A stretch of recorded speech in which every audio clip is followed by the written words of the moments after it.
Inclinemos nuestros rostros para orar. Padre Celestial, te damos gracias por el privilegio de encontrarnos aquí este día para estudiar este magnífico libro de Génesis. Pedimos, Padre, la presencia de tu Espíritu Santo. Abre nuestras mentes y corazones para recibir tu mensaje.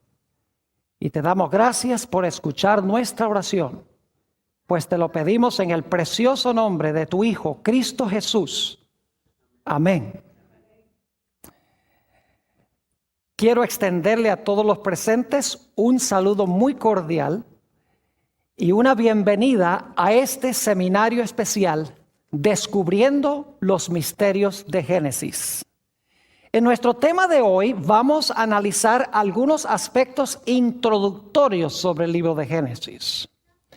Lo primero que quisiera decir es que la palabra Génesis significa comienzos u orígenes. Es decir, el libro de Génesis tiene que ver con los comienzos o con los orígenes. Examinando el libro nos damos cuenta que el libro nos habla de varios comienzos. Por ejemplo, nos habla del comienzo del cosmos, de la atmósfera, de las aguas, de la tierra, de lo que se llama el cosmos. Nos habla también del origen de la vida, el origen de las plantas, el origen de los animales, el origen del hombre, el origen de la mujer, el origen del pecado, el origen de la muerte, el origen de la redención o de la salvación, el origen de las naciones.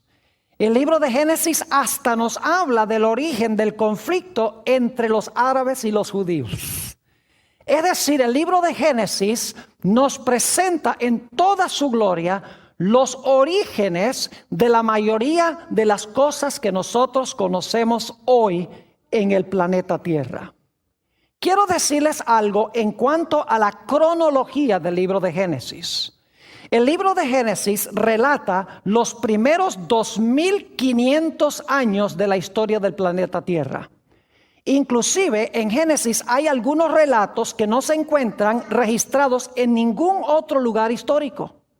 Por ejemplo, ustedes no van a encontrar en excavaciones arqueológicas la historia de Caín y Abel, la historia de la Torre de Babel, la historia del diluvio como se encuentra en la Biblia, aunque hay otras historias diluviales. No van a encontrar registrado en la historia ninguno de estos eventos de Génesis 1 al 11. Es decir, el libro de Génesis nos presenta de una forma fidedigna, fiel, la historia del planeta Tierra durante sus primeros 2500 años. El libro de Génesis presenta una cronología corta del planeta Tierra. Lo que quiero decir es que el libro de Génesis no reconoce la validez de la teoría de la evolución. Aún el Papa Juan Pablo II, quien era muy admirado por muchas personas en el mundo, dijo que la teoría de la evolución es más que una mera teoría. Es decir, él estaba diciendo que probablemente el mundo llegó a la existencia por la evolución. Pero el libro de Génesis desconoce la teoría de la evolución. El libro de Génesis presenta una cronología corta de la Tierra. Según este libro, nuestro planeta tiene aproximadamente 6000 años de historia. Y el libro de Génesis relata los primeros 2500 años de esos 6000 años de historia. El libro de Génesis fue escrito por Moisés aproximadamente 1500 años antes de nacer el Señor Jesucristo. Es decir, el libro de Génesis tuvo su autor. Su autor fue Dios. Su escritor fue Moisés. Y la razón por la cual recalco tanto este punto es porque hay muchos eruditos hoy que dicen que Moisés no fue el autor. Un poco más adelante en nuestro tema vamos a hablar sobre ese aspecto. El libro de Génesis es el semillero de la Biblia. Las ideas que encontramos en Génesis son seminales y se desarrollan a través del resto de la Biblia. Permítame ilustrar lo que quiero decir. Nosotros aquí en Fresno tenemos un parque nacional cerca que se llama el Parque Nacional Sequoia. Yo quiero preguntar, ¿cuántos de los presentes han visitado alguna vez el Parque Nacional Sequoia, donde se encuentran esos árboles tan gigantescos? Pues permítame decirles algo en cuanto a esos árboles sequoia. Hay algunos de ellos que tienen 3.200 años de edad. Algunos de ellos miden más de 300 pies de altura. Además de eso, hay árboles que pesan 2,7 millones de libras. Un solo árbol, apreciados amigos y hermanos. Pero lo interesante es que esos árboles sequoia, algunos de ellos con 3.200 años de edad, se originaron con una semilla que tiene el tamaño de una hojuela de avena. Es decir, ese árbol, por ejemplo, el general Sherman, que posiblemente algunos de ustedes han visitado, ese árbol se originó con una pequeña semilla. Es decir, el árbol se encontraba encerrado en la semilla. Lo único que faltaba era sembrar la semilla para que la semilla creciera y para que finalmente produjera el árbol que hoy vemos en ese parque nacional. Lo mismo podemos decir de Génesis. En Génesis tenemos las semillas.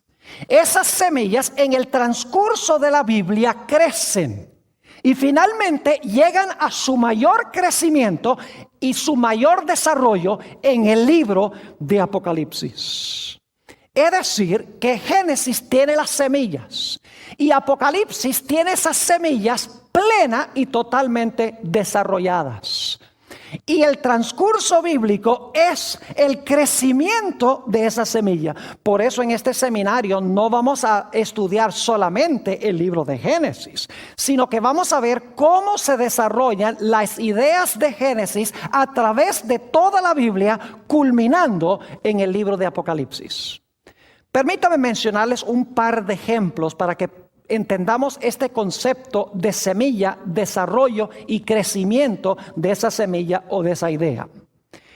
Mi versículo favorito en la Biblia es Génesis, el capítulo 3 y el versículo 15. Quisiera invitarles a que fueran allí conmigo, Génesis, el capítulo 3 y el versículo 15. Es un versículo cargado de significado. Va a ser el tema central, el versículo central de nuestro seminario. Dice allí Dios hablándole a la serpiente, quien es Satanás, lo siguiente: y pondré enemistad entre ti y la mujer, es decir, entre la serpiente y la mujer, y entre tu simiente y la simiente suya. Es decir, va a haber enemistad entre la serpiente y la mujer, y la simiente de la serpiente y la simiente de la mujer. Pero luego noten la última parte del versículo, dice: esta, es decir, la simiente de la mujer, te herirá en la cabeza, y tú le herirás a la simiente de la mujer en el calcañar. 4 ideas claves en este versículo. 1, enemistad. 2, una serpiente. 3, una mujer. Y 4, la mujer tiene una simiente que está en guerra contra la serpiente. Mis queridos amigos, esta idea de Génesis 3:15 se desarrolla y se cumple en el libro de Apocalipsis. Noten el capítulo 12 de Apocalipsis y los versículos 1 al 5. Apocalipsis, el capítulo 12 y los versículos 1 al 5. Tenemos el desarrollo de esta semilla de Génesis 3:15. Dice allí, en Génesis 12 y el versículo 1, apareció en el cielo una gran señal, una mujer vestida del sol, con la luna debajo de sus pies, y sobre su cabeza una corona de 12 estrellas. Así que tenemos una mujer, ¿cierto?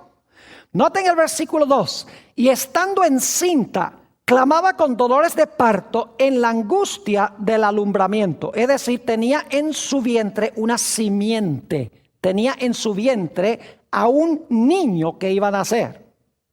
Noten el versículo 3. También apareció otra señal en el cielo. He aquí un gran dragón escarlata que tenía 7 cabezas y 10 cuernos, y en sus cabezas 7 diademas. Y si ustedes van al versículo 9, van a notar que ese dragón bermejo es el diablo y Satanás, la serpiente antigua, dice allí. Ahora, note lo que dice el versículo 4. Y su cola arrastraba la tercera parte de las estrellas del cielo y las arrojó sobre la tierra. Y el dragón o la serpiente se paró frente a la mujer que estaba para dar a luz, a fin de devorar a su hijo tan pronto como naciese. Ahora yo pregunto, ¿pueden ustedes ver allí las ideas básicas de Génesis 3:15? Claro que sí. ¿Hay una mujer? ¿Cómo no? ¿Hay enemistad? Claro que sí. ¿Hay un dragón o una serpiente? ¿Cómo no? La mujer tiene una simiente contra la cual lucha el dragón o la serpiente. ¿Cómo no? Es decir, para entender Apocalipsis 12, 1 al 5, tenemos que regresar a Génesis, el capítulo 3 y el versículo 15. Quiero que notemos otro ejemplo. Génesis, el capítulo 2 y el versículo 24.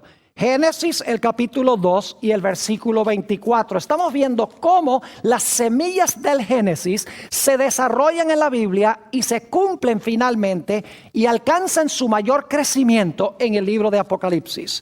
Génesis 2 y el versículo 25, vamos a leer, no el 24, sino el 25, dice, hablando de Adán y Eva, y estaban ambos desnudos, Adán y su mujer, y no se avergonzaban.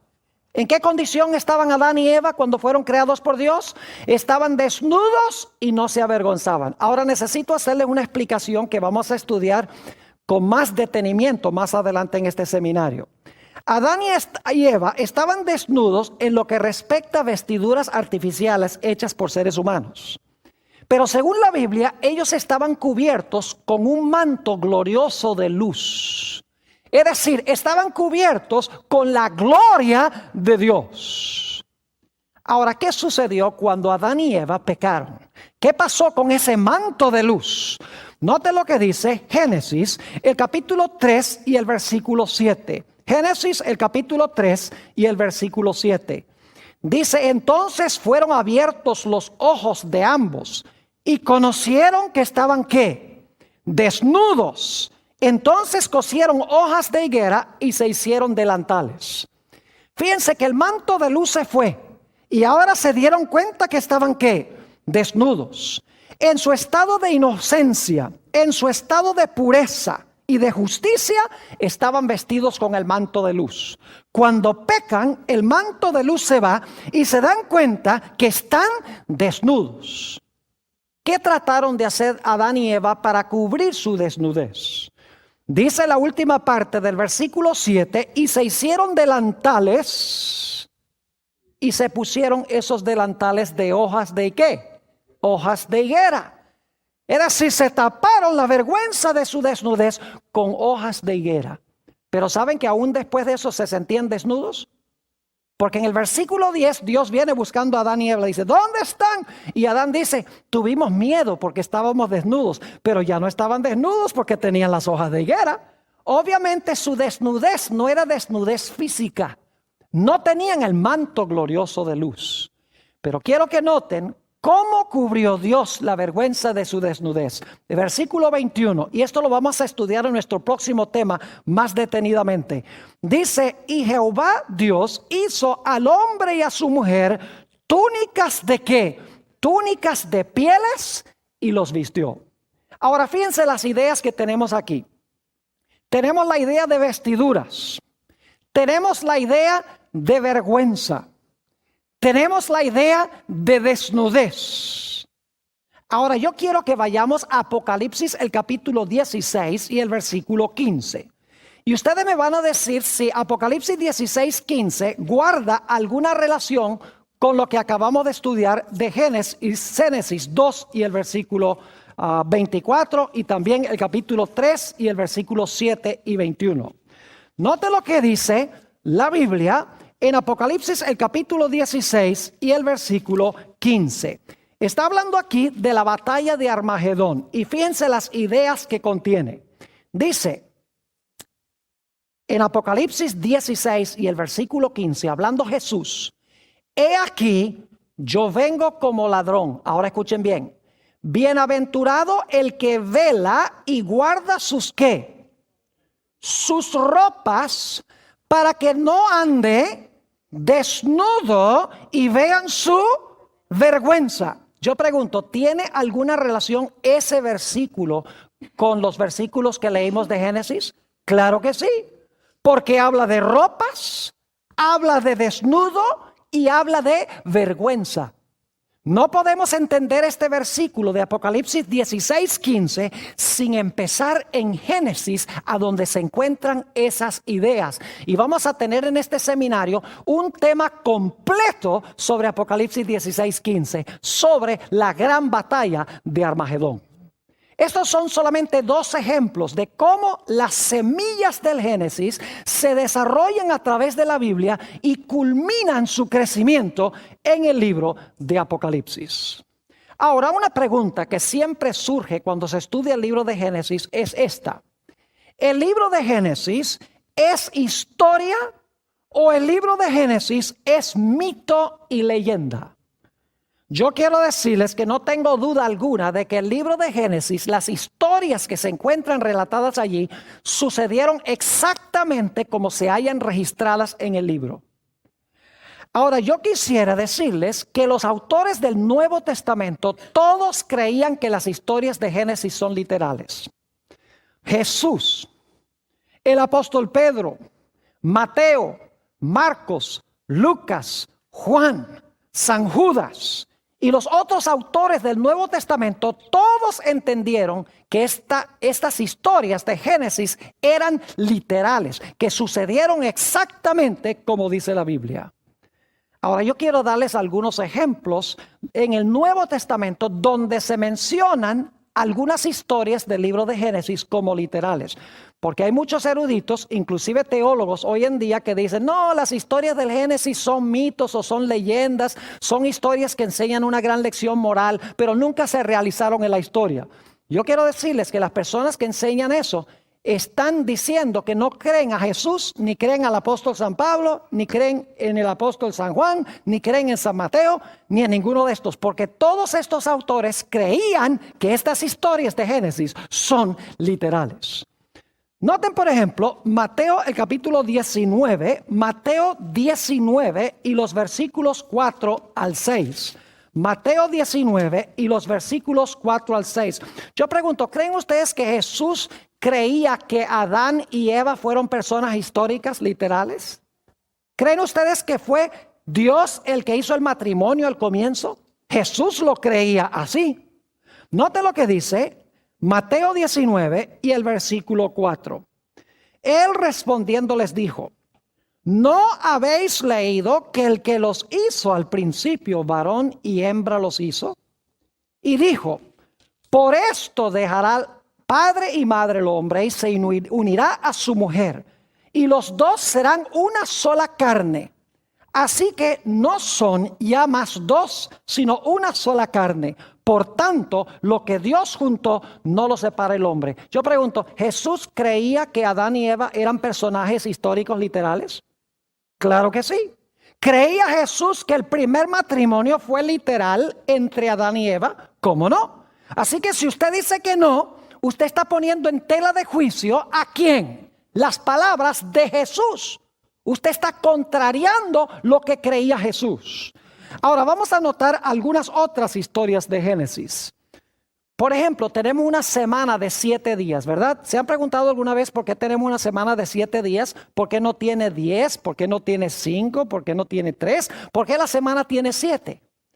Porque en el libro de Génesis nos dice que Jehová creó el mundo en 6 días y reposó, ¿qué cosa? El séptimo día. ¿Saben ustedes que el Señor Jesucristo creía que ese séptimo día era bien literal, de 24 horas? Porque en San Marcos 2:27 el Señor Jesucristo declaró: el sábado fue hecho por causa del hombre y no el hombre por causa del sábado. El Señor Jesucristo creyó en el sábado. Dijo que el sábado fue creado originalmente. Es decir, Jesús creía que nuestra semana viene de la semana literal al comienzo de la historia. En Lucas 3 encontramos otro ejemplo interesante. No voy a buscarlo en la Biblia, se los voy a explicar. Tenemos en Lucas 3 la genealogía de Jesús. ¿Sabe lo que es una genealogía?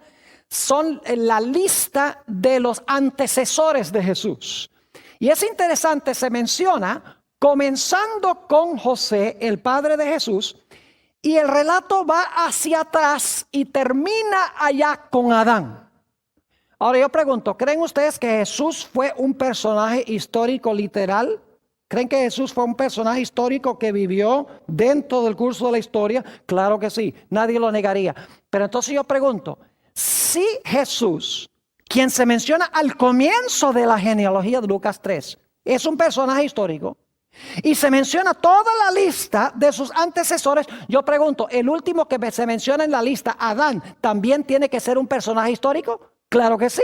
Usted no puede decir que Jesús, el último que se menciona en la lista, es un personaje histórico, pero Adán en realidad no fue un personaje histórico. Porque todos los personajes en la genealogía de Jesús fueron personas reales que vivieron dentro del espacio y dentro del tiempo. Otro relato que Jesús aceptó como literal, que hoy los científicos dicen eso, nunca hubo un diluvio universal. ¿Qué va? Eso no pasó, dicen muchos científicos, historiadores, aún teólogos y ministros. Yo pregunto, ¿Jesús creyó que el diluvio fue literal, que pasó históricamente? Claro que sí. Noten San Mateo, el capítulo 24 y los versículos 37 al 39. Mateo 24 y el versículo 37 al 39. Palabras de Jesús. Dice, mas como en los días de Noé, así será la venida del Hijo del Hombre. Yo pregunto, ¿la segunda venida de Jesús va a ser un evento histórico, literal? ¿Va a pasar así como lo dice la Biblia? Claro que sí. Jesús dice, como fue en los días de Noé, así va a ser en su venida. Así que si el diluvio fue histórico, su venida también va a ser un evento histórico. Versículo 38, porque como en los días antes del diluvio estaban comiendo y bebiendo, casándose y dando en casamiento, hasta el día en que Noé entró en el arca, y no entendieron hasta que vino el diluvio y se los llevó a todos. Así será también la venida del Hijo del Hombre. Pregunto, ¿creía Jesús en un diluvio literal que se realizó en la historia y en el tiempo? Claro que sí. Ahora, ¿qué de Caín y Abel? El Nuevo Testamento confiesa que Caín y Abel fueron personajes reales, históricos que existieron. Claro que sí. Primera de Juan, el capítulo 3 y el versículo 12. Primera de San Juan, el capítulo 3 y el versículo 12. Nos presenta a Caín y Abel como personajes históricos. Dice allí, no como Caín, que era del maligno y mató a su hermano. ¿Y por qué causa le mató? Porque sus obras eran malas y las de su hermano justas. Pregunto, ¿creía el apóstol San Juan que Caín y Abel fueron personajes reales que vivieron dentro del curso de la historia? Claro que sí. Así que si usted dice que no, usted está poniendo en tela de juicio lo que dice Juan, lo que dice Jesús. ¿Saben ustedes que el Nuevo Testamento también nos dice que Enoc fue un personaje real, histórico? Ese individuo que vivió una vida tan santa que la Biblia dice que ni siquiera murió en el planeta Tierra. Dios se lo llevó. Note lo que dice Hebreos el capítulo 11 y el versículo 5. Hebreos el capítulo 11 y el versículo 5 sobre este personaje Enoc. Fue un personaje literal, real, histórico.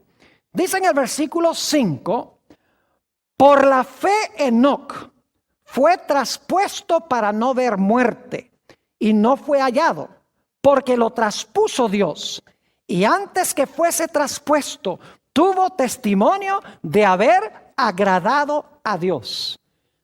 Ahora, yo creo que el apóstol San Pablo escribió el libro de los Hebreos. Yo pregunto, ¿el apóstol San Pablo creía que Enoc fue un personaje literal, histórico, real, tal cual lo relata el libro de Génesis?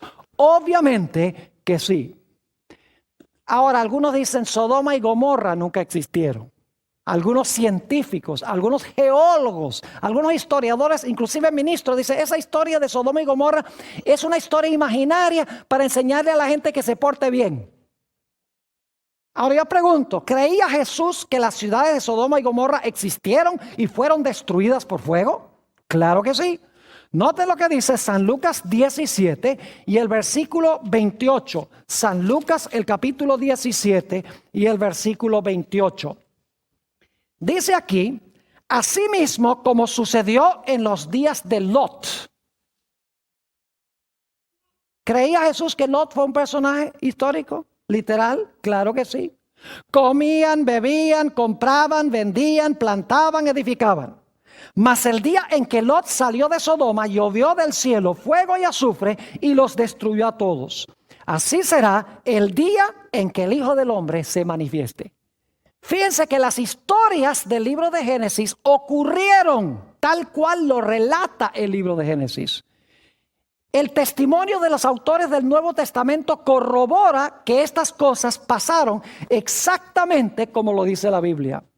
Ahora, algunos de ustedes estarán preguntando por qué el pastor Bor enfatiza y recalca tanto este punto. Quiero decirles que desde la época que se conoce como la Edad de la Razón, que comenzó en la segunda mitad del siglo XVIII, los filósofos, los científicos, los historiadores y aún los teólogos empezaron a enseñar que las historias de Génesis en realidad no son historias que se realizaron como lo dice el libro de Génesis, sino que son mitos y leyendas. Es más, la mayoría de los eruditos comenzaron a enseñar de que el libro de Génesis ni siquiera fue escrito por Moisés 1500 años antes de Cristo. Empezaron a enseñar que el libro de Génesis es producto de muchos diferentes autores. Cada uno escribió una historia y luego vino un redactor y juntó todas esas historias en el libro que hoy conocemos como el libro de Génesis. Cuando yo estudiaba en el seminario, una vez estaba haciendo una investigación y conseguí una Biblia que se llama la Biblia Arco Iris. Y es interesante en esa Biblia Arco Iris leer el libro de Génesis y ver que por cada color que se da en el libro de Génesis, según los que prepararon esa Biblia, eso lo escribió un autor diferente. Y el libro de Génesis está marcado en múltiples colores, porque según ellos, el libro de Génesis tuvo múltiples autores.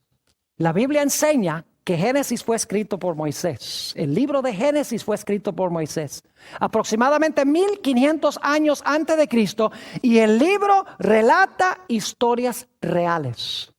Posiblemente sea sorpresivo para muchos de ustedes saber que hoy en día hay muchos ministros, y no son unos pocos, son muchos ministros y pastores y sacerdotes que no creen que el libro de Génesis es histórico. Hace unos años fui a la Universidad de Andrews, donde yo me gradué del seminario, para presentar una serie de temas en una iglesia allí. Y durante el día, como no tenía nada que hacer, decidí disfrutar la maravillosa biblioteca que tiene centenares de volúmenes. Se vuelve uno loco allí con todo el material que hay. Pero me puse a investigar el libro de Génesis, específicamente Génesis 3:15. ¿Y sabe lo que descubrí? Que la mayoría de los comentarios bíblicos no creían que el libro de Génesis es literal. Comentarios escritos por teólogos y por ministros y por sacerdotes. Por ejemplo, un comentario decía, esa historia de Eva y la serpiente la inventó alguien para explicar por qué la gente le tiene miedo a las culebras. Otro comentario decía, la razón por la cual se escribió la historia de Caín y Abel es para explicar el origen de las peleas que existen entre hermanos y hermanos, o hermanos y hermanas. Otro comentario decía, la historia de la Torre de Babel se escribió para explicar de dónde vienen todos los idiomas, pero eso no pasó históricamente. Es decir, todas las historias, según estos eruditos, fueron escritos para explicar cosas que existen hoy en día, pero estas historias no se realizaron tal como lo relata el libro de Génesis. Yo quiero decirles que yo prefiero creerle a Jesús, a Pablo, a Pedro, a Mateo, a Marcos, a Lucas y a Juan, que creerle a cualquier erudito moderno que no acepta la historicidad del libro de Génesis. Ahora quiero decirles también que el libro de Génesis tiene mucho que decir en cuanto a las disciplinas que se estudian en las universidades de hoy. Las grandes disciplinas, hay departamentos de sociología, hay departamentos de historia, hay departamentos de botánica, hay departamentos de biología, hay departamentos de teología. El libro de Génesis tiene algo que decir en cuanto a todas estas disciplinas que se estudian hoy en las universidades. Permítame mencionarles algunas. La teología. El libro de Génesis comienza diciendo, en el principio creó Dios los cielos y la tierra. Es una declaración teológica. Es decir, el mundo debe su origen a Dios. El libro de Génesis tiene mucho que decir de cosmología, es decir, cómo apareció la atmósfera, porque hay aguas abajo y aguas arriba, porque hay aguas debajo de la tierra, de dónde apareció la tierra seca. Es decir, el libro de Génesis tiene mucho que decir, por ejemplo, en el capítulo 1 y el versículo 6 al 8, sobre el origen del cosmos. El libro de Génesis tiene mucho que decir en cuanto al origen de la cronología, es decir, del tiempo. Después de cada día de la creación dice, y fue la tarde y la mañana del día primero, fue la tarde y la mañana del día segundo. Y si leen un poquito más adelante, por ejemplo en Génesis 1 y el versículo 14, dice que Dios hizo el sol para gobernar el día, hizo la luna para gobernar la noche, también hizo las estrellas para gobernar los meses y las estaciones del año. Es decir, el libro de Génesis nos habla del origen de la cronología. El libro de Génesis en el capítulo 1 y los versículos 9 y 10 nos dice mucho sobre la geografía. ¿Dónde y cuándo se originó la tierra seca? A donde andan los animales, a donde están los árboles y las flores y las plantas. Nos dice allí que Dios fue el que hizo aparecer la tierra seca de en medio de las aguas. El libro de Génesis tiene mucho que decir de la botánica, es decir, de las plantas. Es más, en el capítulo 1 y los versículos 11 al 13 de Génesis, nos dice que todas las plantas se iban a reproducir de acuerdo a su especie. Y hoy en día, el mundo de la botánica nos dice que las plantas se reproducen solo según su especie. El libro de Génesis tiene mucho que decirnos sobre la astronomía. Habla sobre el origen del sol, sobre el origen de la luna, sobre el origen de las estrellas. El libro de Génesis tiene mucho que hablar de zoología, es decir, el estudio de los animales. Nos dice que Dios el quinto día hizo las aves, hizo los peces. El sexto día hizo los mamíferos que andan sobre la tierra. Es decir, que los animales no llegaron a existir por evolución. No evolucionaron de algo menor a algo mayor, porque el quinto día hizo Dios aves, peces, el sexto día hizo los animales terrestres. La Biblia tiene mucho que decir en el libro de Génesis sobre la antropología, el origen del hombre. La Biblia nos dice que Dios tomó polvo de la tierra, hizo al hombre, y luego del hombre hizo a la mujer. Eso lo encuentran en Génesis el capítulo 2 y el versículo 7. El libro de Génesis tiene mucho que decirnos de la sociología. Por ejemplo, que la sociedad debe componerse de parejas que se casan matrimonialmente para tener hijos. El libro de Génesis nos dice que Dios hizo ese vínculo social al comienzo que nosotros llamamos matrimonio. El libro de Génesis tiene mucho que decir de la psicología. Fíjense que al principio, antes del pecado, todo estaba en armonía. Cuando el hombre peca, inmediatamente surgen problemas matrimoniales, el hombre echándole la culpa a la mujer echándole la culpa a la serpiente y a Dios, empiezan las riñas matrimoniales. Aparece el temor, me escondí porque tenía miedo. Aparece el sentido de culpa, aparece la baja estima propia. Aparece la tendencia a culpar a otros por lo que nosotros hacemos. Apareció el odio, como se encuentra en la historia de Caín y Abel. Todos los fenómenos psicológicos aparecen como fruto del pecado. Y el libro de Génesis nos habla sobre todos estos fenómenos psicológicos. El libro de Génesis tiene mucho que decir de geología. El estudio de la tierra, en otras palabras, nos tiene que decir que durante el diluvio este planeta sufrió trastornos terribles. Y por lo tanto, la gente que trata de leer la tierra hoy en día, la trata de leer en vano si no creen en el diluvio. Porque el mundo que conocemos hoy no es el mundo que existía al comienzo. Fue trastornado como consecuencia del diluvio. Solamente podemos entender eso conociendo lo que dice el libro de Génesis. El libro de Génesis tiene mucho que decir de la filología, el origen de los idiomas. Nos dice en Génesis el capítulo 11 que los idiomas se originaron en la Torre de Babel. El libro de Génesis tiene mucho que decir de historia, especialmente historia antigua. ¿Y qué diríamos de las grandes preguntas que hace la filosofía? ¿De dónde vengo? ¿Por qué estoy aquí? ¿Para dónde voy? El libro de Génesis tiene respuestas para cada una de estas preguntas. Es decir, las grandes disciplinas que se estudian en los departamentos de las universidades hoy son temas que ya se encuentran trazados claramente en el libro de Génesis. Lamentablemente, hoy en día son pocas universidades que le dan alguna importancia a lo que dice el libro de Génesis. Ahora quiero decirles que el libro de Génesis es en realidad la historia de dos simientes. Volvemos otra vez a Génesis el capítulo 3 y el versículo 15, donde dice: enemistad pondré entre ti, la serpiente, y la mujer. Fíjense, ahí tenemos un dúo, la serpiente versus la mujer. Y entre tu simiente y la simiente de ella, es decir, otra vez un dúo, la simiente de la serpiente y la simiente de la mujer. Y luego dice: él, la simiente de la mujer, te va a aplastar la cabeza y tú le vas a herir el calcañar. Es decir, otro dúo, la simiente de la mujer y la serpiente. El libro de Génesis, en otras palabras, es un libro de la batalla entre dos diferentes simientes, una buena y una mala. Tenemos, por ejemplo, la historia de Caín y Abel. Fíjense, otro dúo. Caín, la simiente de Satanás, es decir, el que tiene el carácter de Satanás. Y tenemos a Abel, que es el bueno, que tiene el carácter de Dios. Y están enemistados uno con el otro. Tenemos en Génesis 6 los hijos de Dios, que son los fieles al Señor. Y tenemos a las hijas de los hombres, que son las descendientes malévolas de la descendencia de Caín. Es decir, tenemos este dúo, los hijos de Dios versus las hijas de los hombres.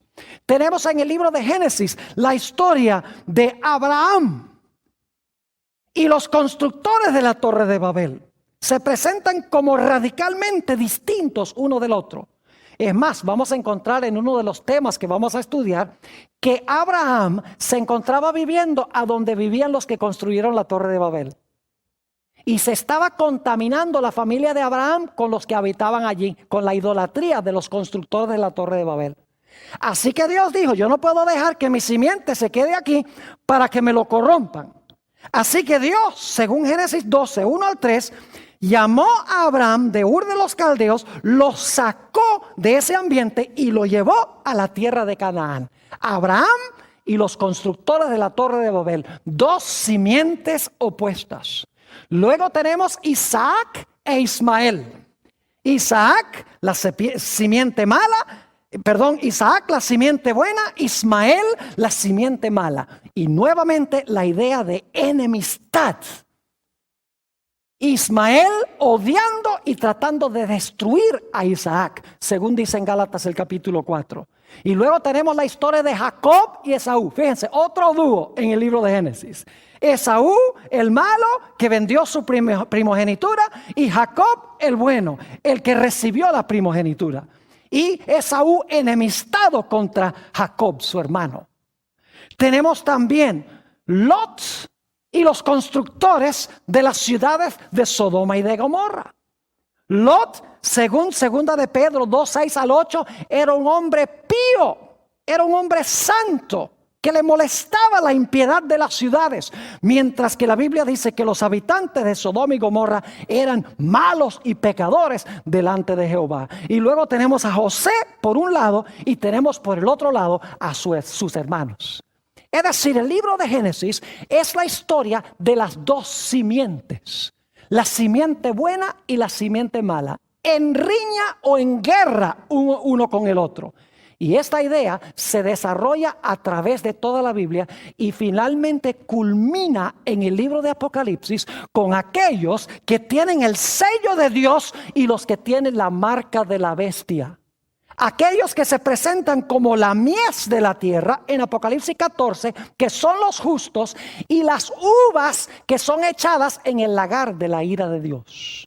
Allí culmina esta idea y vamos a encontrar en uno de nuestros temas, cuando hablemos de la batalla de Armagedón, que la historia de Caín y Abel, esta riña entre estos dos hermanos, y la riña tenía que ver con la obediencia a Dios y con la verdadera adoración a Dios. Vamos a encontrar que esta historia de esta riña entre dos hermanos ilustra los dos grupos millonarios que van a estar sobre el planeta Tierra al final de la historia. Y vamos a ver que la gran guerra final va a tener que ver con si obedecemos a Dios o no, si adoramos a Dios como Dios ha mandado o no. Es decir, va a ser una repetición de la historia de Caín y Abel, solo que al final de la historia van a ser dos grupos mundiales, mientras que al comienzo de la historia eran solamente dos individuos. Es decir, las semillas de Génesis han crecido y han alcanzado su ápice en el libro de Apocalipsis. Ahora, antes de terminar nuestro tema hoy, necesito hablarles de un aspecto más sobre el libro de Génesis. El libro de Génesis parece ser muy sencillo. Es uno de los favoritos de la gente porque contiene muchas historias. Historias que son emocionantes, son dramáticas. Y muchos han cometido el error de pensar que el libro de Génesis es sencillamente una colección de historias que se realizaron hace aproximadamente unos 2.500, 3.000 años. Pero el libro de Génesis tiene una dimensión oculta. El libro de Génesis tiene una dimensión que pocos eruditos han descubierto. Y es que las historias de Génesis no son solamente historias, sino que son profecías. Cada historia del libro de Génesis se realizó históricamente, no me entiendan mal. Pero esa historia en realidad es una profecía. Es decir, está anunciando eventos que van a pasar en el futuro semejantes a los que pasaron en esa historia. No es nada nuevo, mis queridos hermanos y amigos, porque en Eclesiastés 1 y el versículo 9 nos habla de la repetición de la historia. Noten Eclesiastés 1 y el versículo 9. Dice allí, ¿qué es lo que fue? Lo mismo que será. ¿Qué es lo que ha sido hecho? Lo mismo que se hará. Y nada hay nuevo debajo del sol. Fíjense que lo que sucedió es lo que va a suceder. No hay nada nuevo debajo del sol. ¿Y saben por qué? Porque el hombre siempre es igual y el diablo también. Y Dios también siempre obra igual. Por eso las historias tienen la tendencia a repetirse en el futuro. Noten también lo que dice Eclesiastés, el capítulo 3 y el versículo 15. Eclesiastés, el capítulo 3 y el versículo 15. Dice, aquello que fue, ya es. Y lo que ha de ser, fue ya. Y Dios restaura lo que pasó. Fíjense nuevamente que dice que lo que ha de ser, fue ya. Es decir, que las historias del libro de Génesis en realidad no son solamente historias, sino que son profecías. Permítame darles algunos ejemplos del libro de Génesis. Son historias que vamos a estudiar en este seminario sobre el libro de Génesis, pero quiero sencillamente mencionar algunas de estas historias brevemente para que se den cuenta cómo estas historias son también profecías. Ya hemos visto Génesis 3:15. Las 4 ideas en ese versículo. enemistad, una serpiente, una mujer y una simiente de la mujer.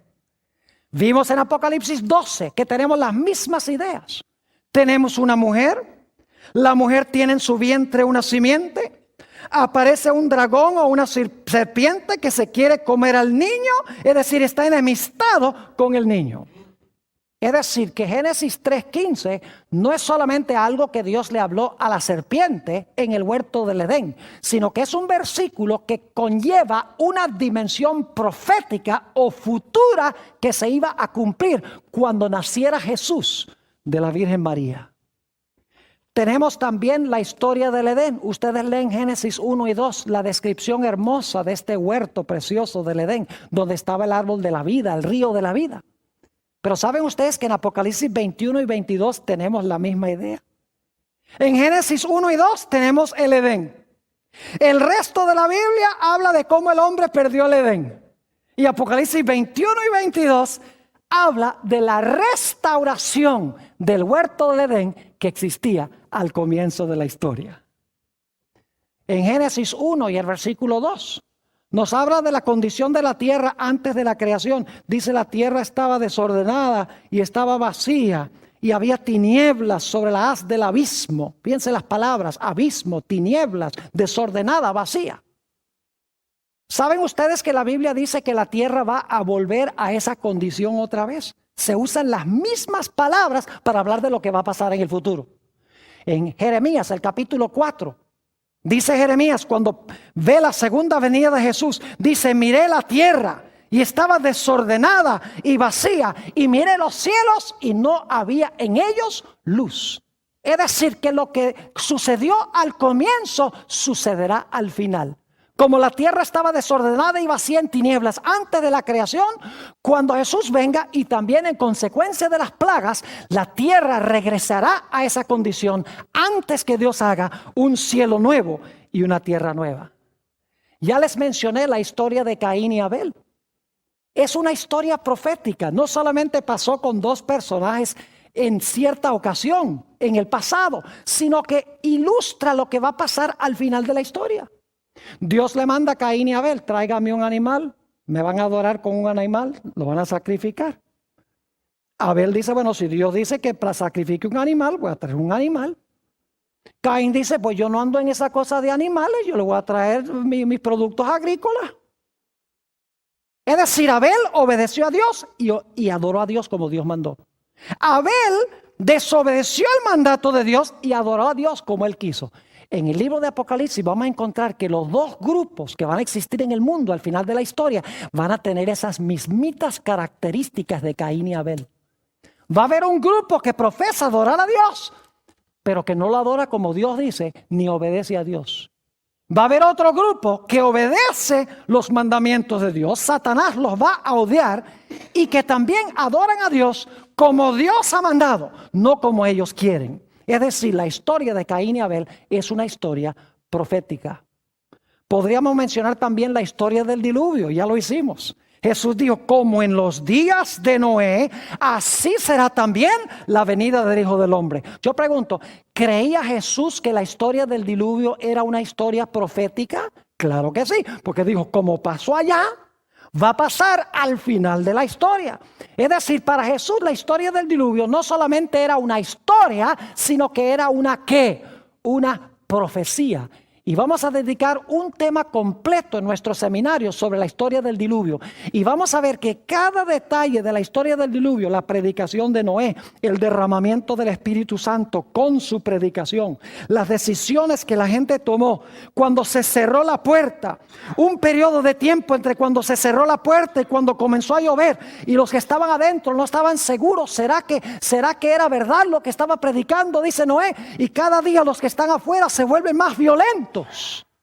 Todo eso se va a cumplir en el futuro. Va a haber predicación poderosa acompañada del Espíritu Santo. La raza humana se va a dividir en dos grupos. Se va a cerrar la puerta de la gracia para el mundo. Y después que se cierre la puerta, los hijos de Dios van a vivir en el planeta Por un periodo de tiempo aparentemente Dios los ha abandonado. Se conoce como el tiempo de angustia o la gran tribulación. Y los impíos se volverán más y más enojados contra los hijos de Dios. Pero así como cayó agua del cielo y vino agua de las fuentes del abismo, dice el libro de Apocalipsis que caerá fuego del cielo y saldrá fuego de la tierra para destruir a los que quieren destruir al pueblo de Dios. Es decir, la historia del diluvio es una historia profética. No solamente sucedió en el pasado, sino que sucederá también en el futuro.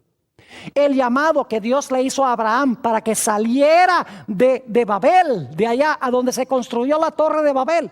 En Apocalipsis encontramos el cumplimiento de eso. Porque Dios al final de la historia dice a su pueblo que está en Babilonia. En Apocalipsis 18:4 dice: salid de ella, pueblo mío, para que no seáis partícipes de sus pecados. Lo que pasó con Abraham históricamente va a pasar con el pueblo de Dios al final de la historia. La confusión y la caída de Babilonia en la torre de Babel se va a repetir en el libro de Apocalipsis. Así como cayó la cima de esa torre, así como la gente quedó confundida.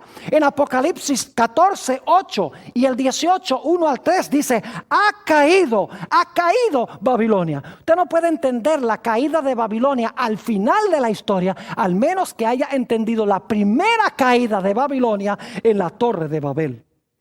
Podríamos mencionar los 3 ángeles que vinieron a Abraham antes de la destrucción de Sodoma y Gomorra. Vamos a tener un tema completo sobre lo que pasó con las ciudades de la llanura. ¿Por qué creen ustedes que vinieron 3 ángeles a Abraham antes de que las ciudades fuesen destruidas?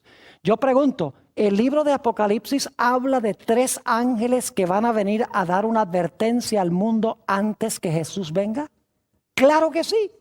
Y vamos a encontrar que todo lo que pasó antes de la destrucción de Sodoma y Gomorra y lo que sucedió cuando fueron destruidas estas ciudades se va a repetir de nuevo, pero no con 2 ciudades, sino a nivel global.